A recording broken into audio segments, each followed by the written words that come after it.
So check this out, folks. I got to watch the new My Hero Academia movie, but the big question at hand is it my favorite of the three? I'm going to give you that answer and breaking it all down in a full-blown spoiler review coming to you right now.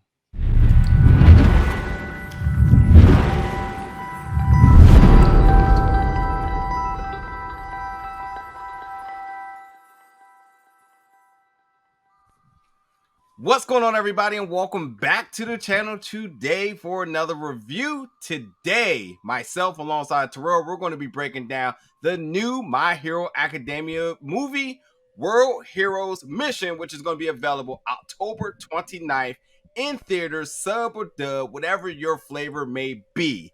So, folks, really quickly, let me introduce Terrell. He is the head of Around the Geek. He has been on my channel before, just never in this capacity. So he is no stranger. You will be seeing him a lot more. But without further ado, we're jumping into this new movie and getting it all broken down for you in a full-blown spoiler review. So Terrell, brother, how you doing today? How you doing today? I'm pretty good. Good to see you virtually, but I'd rather do this in person. But hey, Right. we got to get this done. But yes, folks, we checked out the new movie, and here is my quick answer for you. I don't have an answer because I'm gonna let Terrell go first. So, out of the My Hero movies, Heroes Rising and Two Heroes, I would definitely say that this is my favorite movie, mainly because they give Deku more to do on his own. The other movies, I feel like, as a hero, he's been carried too much, and that also could be that because he keeps still working with his powers. But I really like this one because like I said, if they don't do a time skip in the series, but like this really gives you a glimpse of what kind of hero the Deku's going to be in the future on his own without assistance. Okay, I like that.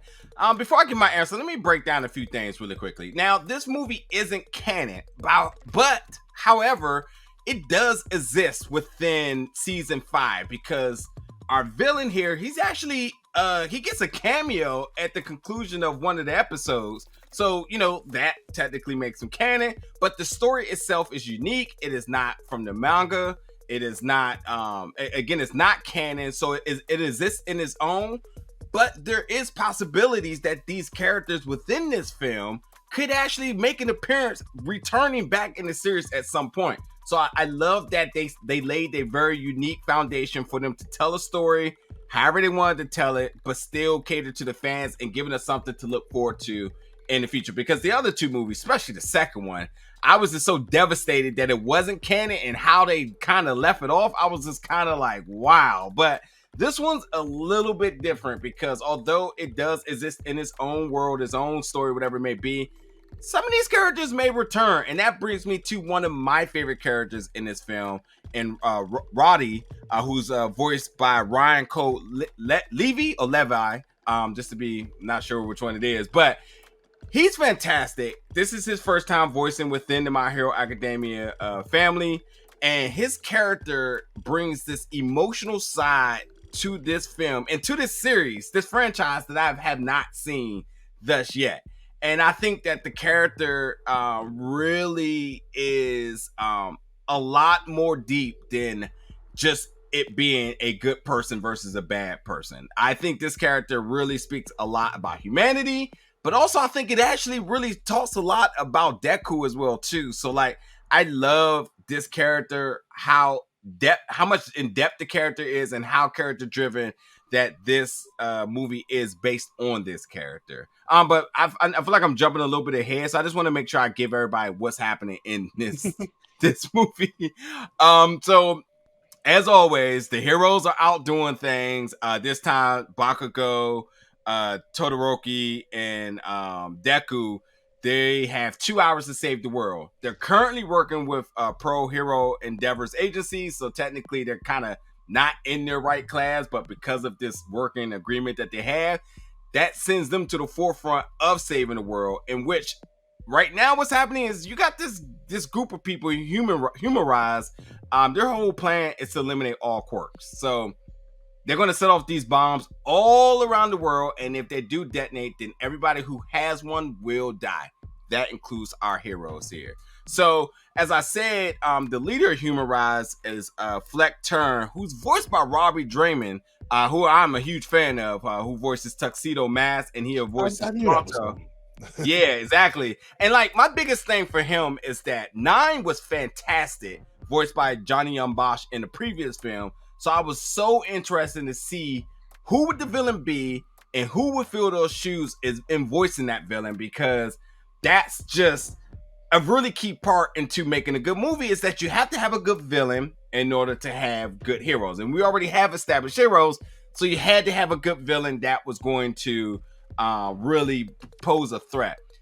And while I do have a little bit of gripes about the villain, what's interesting to me enough is that the villain also has a lot of depth to it as well too. And I'm gonna come back to that. I'm gonna stop talking. I'm gonna let Terrell give me some of your thoughts and some of your favorite parts about this film. Jumping back off what you were saying about Rhodey, he's the, I guess, the audience character. Yeah. They kind of perceive him to be, he's like the quirkless, human, because Human Rise's whole objective is to take out, everybody that has a quirk and just leave everybody that that's just regular, basically, the quirkless. But I definitely, like I said, you definitely kind of grasp to his character a little bit more since how you spend so much time with him. Yeah. And you really, I can't think of the word, you really feel what he's going through. Resonate with him. Right. And with his family. As far as the villain though, it's so hard to do anime movie villains, because it's kind of like, okay, they're just here for this movie and we gotta get rid of them. They don't, so it's like, how much time do you really have to really build that character up and really give you some reason to care? I'm not gonna say they did a bad job with it, but they always gotta make the villain kind of OP in some type of way, because it's, nobody wants to see the hero just beat him up, be Superman and just beat him up and leave. But I don't know. When they finally revealed it, I was like, yeah, I'm not feeling your story, bro. This is not. Yeah. So really going back to Rhodey. So like the thing about him is that while he has a quirk, it's one of the ones he's just ashamed of. Right. And so he comes off as appearing as if he doesn't have one. But what's very common, what's very similar to him, to with him and Deku, is that Deku, at a point when not having one, was also in the same shoes of, at one point, was going to inherit one. You have one who has one who's ashamed of one, and the two of them, they kind of mirror each other about like how they feel their existence is in Earth and in the world. They want to do right for their family, they want to be there for their friends, but they don't know if they can do it. They don't know if they have the ability to do it. They don't know how they play the role. They don't know how they fill in shoes that appears to be too big for them. Which is interesting, because when you look at Fleck Turn's abilities, he's a deflection of everyone's physical or quirk ability. Which, if you think about the dynamic here, you have two characters, Deku and Rhodey, who basically, and trying to fight the villain is basically a look in the mirror at themselves of self-discovery, to them understanding that they do have the tools to exceed and to beat this villain, which is a really deep thing to kind of put around a villain that on surface levels is like, oh, he's weak. Right. But when you think about this wasn't really about him. It was really about Deku and Rhodey, and about them understanding their worth and their value and how they play a part in the world. Which, to me, when I started thinking about it, I was just like, I don't know how I like the villain. Like, I felt like Nine posed a legitimate threat. Now, don't get us wrong. He puts out all these bombs. He seems to be OP to a point that you can't penetrate him. But Deku got stronger and stronger and stronger and stronger and stronger till he realized he can overwhelm him. And he did. I don't think we technically know if he died or not, but he definitely was gone. We didn't see him. But it's interesting because he also has a quirk, and he also feels like it's a disease to him. He feels like people having quirks is a disease, and he feels like if he can get rid of these trigger bombs, if he can get rid of everybody with these trigger bombs, then he can get rid of this plague of quirks that are basically creating a I don't know, we can call it like a toxic humanity, Which again, when you look at Deku and Rhodey, it's like this is how they realize their value to the world with their quirks is being able to be that beacon of hope, be that hero to change everything that he feels is the problem. So it's a very interesting thing, but like I from surface level villain to bad guy, I felt like it was underwhelming. But when I really started thinking about what they were trying to tell with this, I'm like, yeah, I see now. And it's also to your point where we're seeing more and more what Deku's going to be as a hero. Right. He's going to develop the powers, but where's the psychology along with that? This is why I think this is important, because now we see why what he's willing to do, what he's willing to sacrifice in order to protect his friends, while learning from his friends, who is also almost a reflection of who he was at one point. I'm sorry, man. He went to therapy in this movie. That's what I got from that, you know? Yeah, I gotta say that one of the big things, and directly from the manga, is like seeing Deck, because as you watch the series, he's going to develop different abilities, and you really get to see him get into using the Black Whip, and really get using his I guess All Might's ability, whatever that was, but like they never really say. But really see him combine his powers, and not him just be like a one-hit kid as he was in those first 2 seasons, but he's no longer a crutch to the team, like he was saying, like, hey, when I used my powers before, I was done. I was like, he couldn't do anything, but he was like, he found a way to make himself usable, reliable. And like you said, them back giving that story between him and Rhodey, I really appreciate that they had that whole montage journey, and you really see what they were going through, even though this dude didn't try to backstab him like 2-3 times in the movie. So I definitely liked it. Yeah. So let's get into the specifics of the movie. I'm going to just not to talk so much. I love the score. The animation was good. I thought the animation could have been better, because I felt like the animation in the second one truly brought, especially like the Bakugo and Deku moment when they both combo, yeah. I mean, that was some of the best animation I've seen of all anime. That scene was like on point. They didn't quite go that style of animation in this, but very, very little. Which to me, I'm thinking if this is going to be a theatrical movie, then you want to be able to use as much as you can, especially when you're able to put some of these films in IMAX format to really bring that out. So like, I felt like they could have did a little bit better in the animation, but I didn't hate it. I don't feel like they lacked. I just feel like they could have definitely did more. Take a step forward from what we've seen in the last one, because the last one was super impressive. The score was good. Oh, go ahead. I was going to say, I definitely agree with you on that, but I was also, because they had a lot more characters on screen, I think that the animation couldn't, afford to suffer as much. It was a lot going on. Not to say that it was any less than this one, but I definitely agree with you. It was a lot of color. There was a lot of light effects and stuff in that last one. It was a lot that was going on. Yeah, so. Yeah, I love the score. I watched both the sub and the dub. From the dub, the English voice cast obviously brought their A game. Again, Ryan, who's new, and Robbie, who's new. I thought they really made their presence felt. So the voice acting was spectacular in this, and especially with Ryan being able to have to draw that emotional strain to really get folks invested. I thought he did a fantastic job. I was connected with this character the entire time. And then the final scene with the hug between Deku and him, I mean, all G's cry. Just to be clear. Oh, yeah, they got me. They got me on that. Yeah, real G's cry.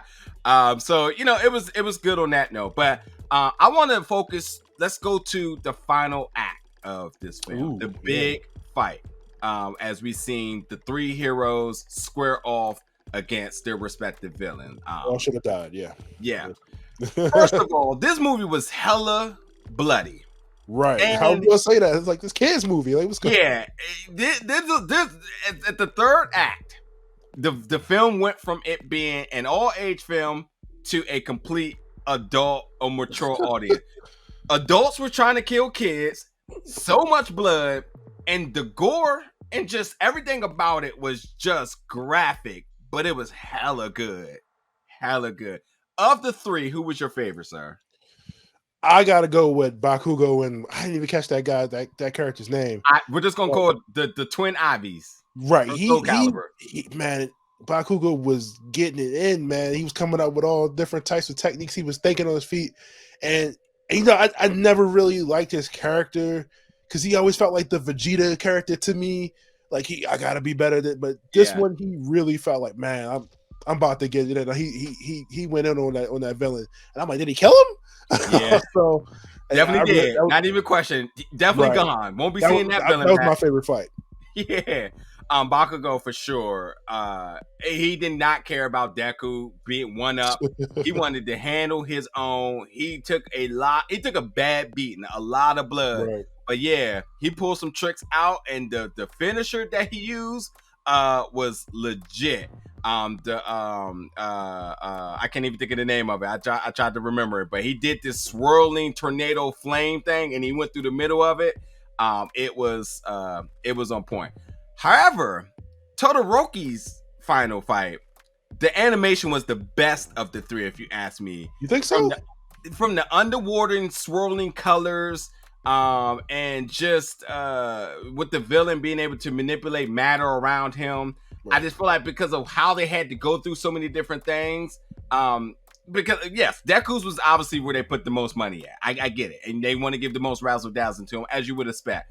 But with him, it felt like a roller coaster of animation where things were going in all different directions and on. They were in fire, they were under the water, and so on. So I was just more compelled to it because I felt like it was just more movement with the animation, and that's what I like about animation. I do like color, and I like the laser effects and whatnot, but I like to see animation that's making me feel like I'm moving as well too. And now I know it could be like a risk for some people, like laser, and then whoever has any type of those things. But I like it. Bring me on the ride with it. And when Todoroki was fighting, I felt like I was on a 3D animation roller coaster. So I was digging it. But I guess you talk about Deku, right? No, I didn't dislike the Todoroki fight. It's just I felt like they just didn't give that the most time. And it was just so in and out of it where, like you said, the Deku fight was the majority of it, and the Bakugo fight, I feel like they got the majority of the scenes, because I feel like, okay, yeah, we got a little bit of the Todoroki, and then the end where we finished them, where we beat them, but I didn't really get a chance to really glimpse as much animation. Maybe I missed it, but it did look good. But I just feel like they didn't give that enough time for me to really feel any type of way about it. Yeah. So Deku, in order to beat Fleck Turn, he had to overwhelm him, so he just kept taking the beating until he got strong enough, and then he unleashed the United States of the World Smash, which he kind of went OP. Right. But yeah, the visuals of this was spectacular. Again, I still don't think it was the best conclusion based on how the conclusion from the second film. But this was hella cool, hella fun.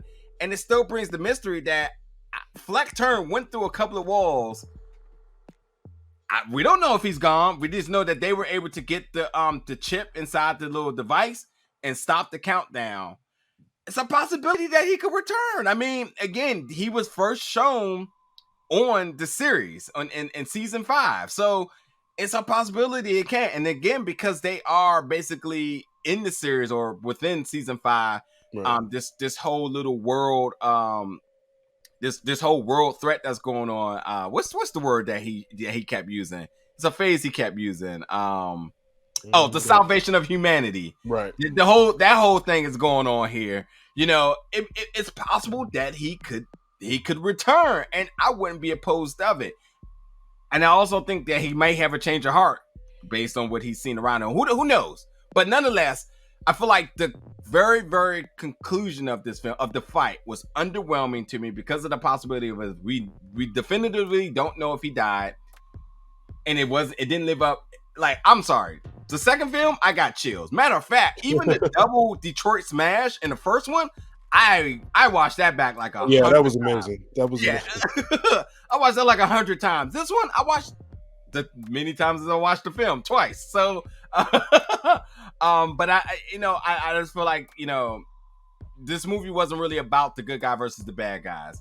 It was really, to me, it was about the self-discovery of two heroes, especially Deku and his journey to becoming the top hero. And I think this is why it was more story and it was more character driven than it was about the story itself. So that's where it succeeds, because the ending conclusion, the final of the film, where Rhodey and Deku hug, that is the ending that I can watch over and over, because I get it. And I know what that release for those two people, what it meant to them. You know what I mean? And I think that's the most important thing about this film.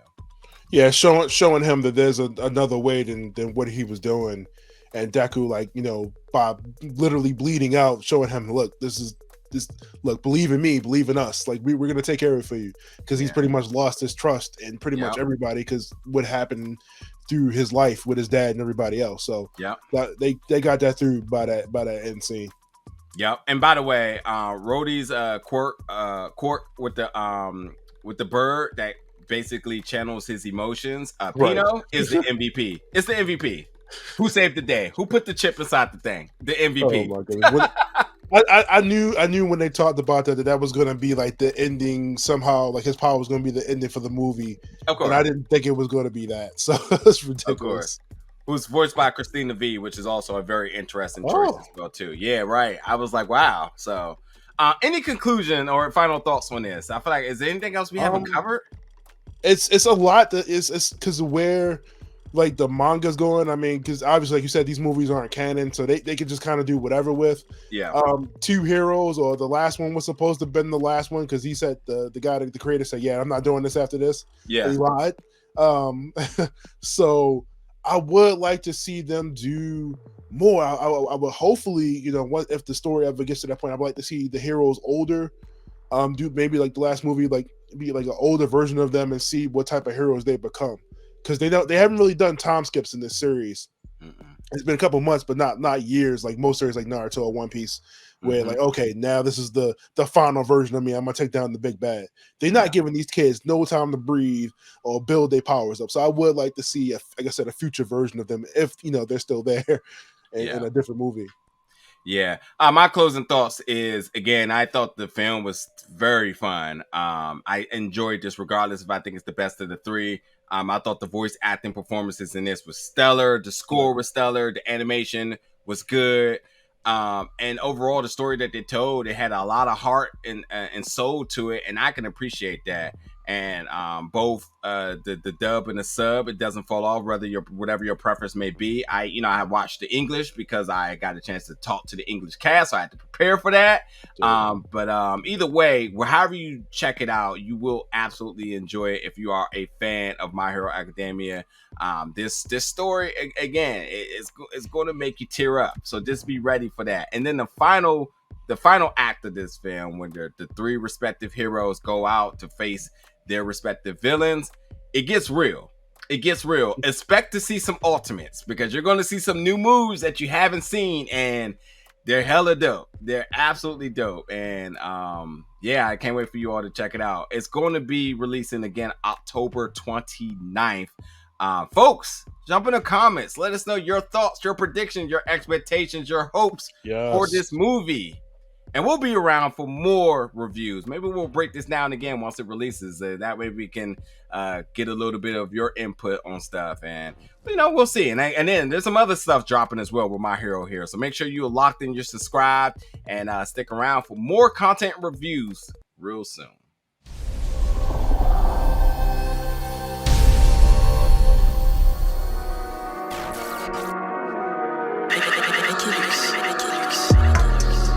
Big old bell.